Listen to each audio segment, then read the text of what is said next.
আজকের আলোচিত রচনাটি হল বিদ্যালয় দূষণমুক্ত রাখতে আমার করণীয়। রচনাটির পিডিএফ পেতে ডেসক্রিপশন বক্সে থাকা লিঙ্কটি ক্লিক করুন। ভূমিকা: আমার বিদ্যালয়ের নাম ছিলটুলি সরকারি প্রাথমিক বিদ্যালয়।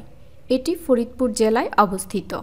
সব দিক বিবেচনা করলে আমার বিদ্যালয়কে একটি আদর্শ বিদ্যালয় হিসেবে নির্বাচন করা যেতে পারে। বিদ্যালয়ের বর্ণনা: আমার বিদ্যালয়ে 3টি পাকা ভবন রয়েছে। এতে 12টি কক্ষ রয়েছে। বিদ্যালয়ের সামনে বড় আকারের একটি খেলার মাঠ রয়েছে।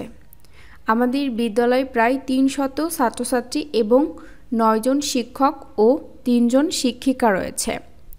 আমাদের বিদ্যালয় সকাল 9 ঘটিকায় শুরু হয় এবং বিকাল 4টার দিকে শেষ হয়।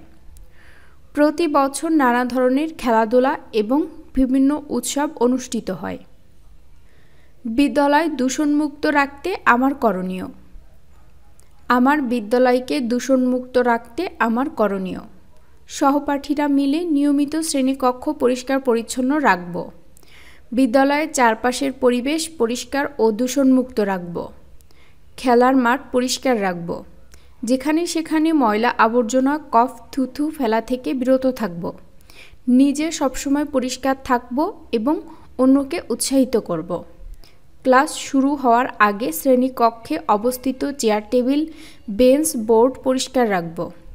ক্লাস চলাকালীন অবস্থায় ময়লা যেখানে সেখানে না ফেলে ডাস্টবিনে ফেলব। বিদ্যালয়ের নিয়ম মেনে চলব। অতএব বিদ্যালয়কে পরিষ্কার পরিচ্ছন্ন এবং দূষণমুক্ত রাখা আমাদের সকলের দায়িত্ব।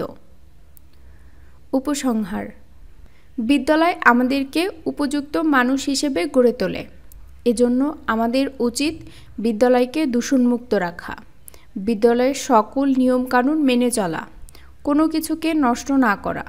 আমার বিদ্যালয়টি অত্র এলাকার সবথেকে সুনামধন্য বিদ্যালয়।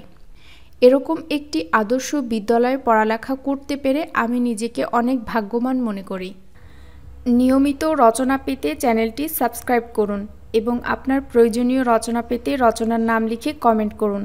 এত সময় আমাদের সাথে থাকার জন্য ধন্যবাদ।